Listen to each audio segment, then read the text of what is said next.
Let's talk about the story of a 17th century African queen who, when she wasn't offered a chair during a critical negotiation, brought her own in the form of a person. It was an incredible power move, one that would come to define her entire reign and kickstart a 4-decade-long resistance against a colonial empire. Okay, so picture this. The year is 1622. We're in Luanda, which was a Portuguese colonial outpost. On one side of the room, you've got the powerful Portuguese Empire trying to expand its grip on the slave trade. And on the other, an envoy from the kingdom of Ndongo, who's there to negotiate for the very survival of her people. The stakes? Well, they couldn't have been higher. So the Portuguese governor, in a really calculated display of power, is sitting in this fancy, ornate chair. And for the Ndongo envoy, he offers a mat on the floor. A clear, unmistakable insult, meant to signal that she was a subordinate. So what do you do in that moment?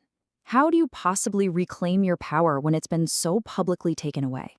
The envoy, a woman named Nzinga, didn't even flinch. She just signaled to one of her servants, who immediately got down on all fours and became her living chair. And with that single, brilliant act of defiance, she completely leveled the playing field. She sent a message, loud and clear, without saying a single word. I have an equal, not your subject. Now, to really get why this moment was so pivotal, we have to understand the world that Nzinga was born into. Her actions weren't just about personal pride, They were about survival in a world that was becoming more hostile by the day. So for centuries, kingdoms like Ndongo had been thriving. But when the Portuguese showed up in the late 1500s, everything changed.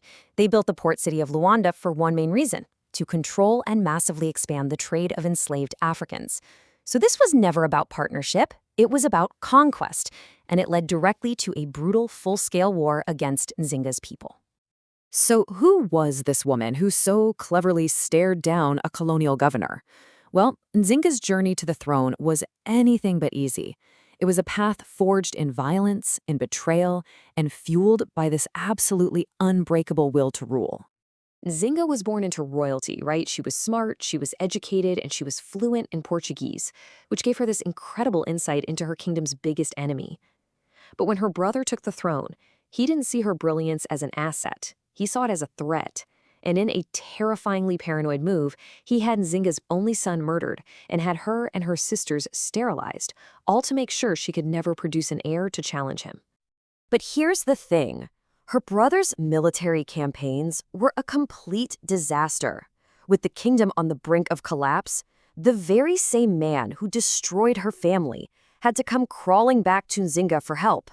He desperately needed her sharp diplomatic mind, her understanding of the Portuguese, to save them all. And that's what led her to that fateful negotiation in 1622. And this is where history itself kind of becomes a battlefield. In 1624, Nzinga's brother died. The official historical account says he took his own life, just crushed by his failure to stop the Portuguese. But then there's the legend. Other stories paint a much more ruthless picture of Nzinga, claiming that she might have poisoned him to seize the throne she felt was rightfully hers. Nzinga did become queen, but her reign started in total chaos. A lot of the Ndongo nobles just wouldn't accept a woman as their ruler. And the Portuguese, seeing an opportunity, broke their treaty and jumped right in. They installed their own puppet king and declared war on Nzinga, forcing her to flee. But it's right here, as a queen in exile, that Nzinga the diplomat transforms into Nzinga, the legendary military commander. And this, right here, is the heart of her story. Nzinga didn't just disappear into exile. No way. She built a brand new kingdom from the ground up and waged this relentless, decades-long war against a colonial superpower. This wasn't just a rebellion. It was a masterclass in resistance. Her strategy was just brilliant. She wasn't just fighting. She was outthinking them at every turn. She formed alliances with anyone who also hated the Portuguese, including the Dutch and the feared Mbangala warriors. She conquered the neighboring kingdom of Matamba and turned it into an economic powerhouse, cutting off Portugal's trade routes. And in what was probably her most inspired move, she offered freedom and land to any enslaved people who escaped the Portuguese, turning their main source of wealth into a weapon against them. The number you see here is so important. 40 years. For nearly 4 decades, she personally led this resistance. She wasn't some queen hiding in a palace. She was a warrior, leading her troops into battle well into her 60s. The Portuguese tried everything they could, but they could never, ever capture her. But to really understand Nzinga, you have to embrace the fact that she's a walking contradiction.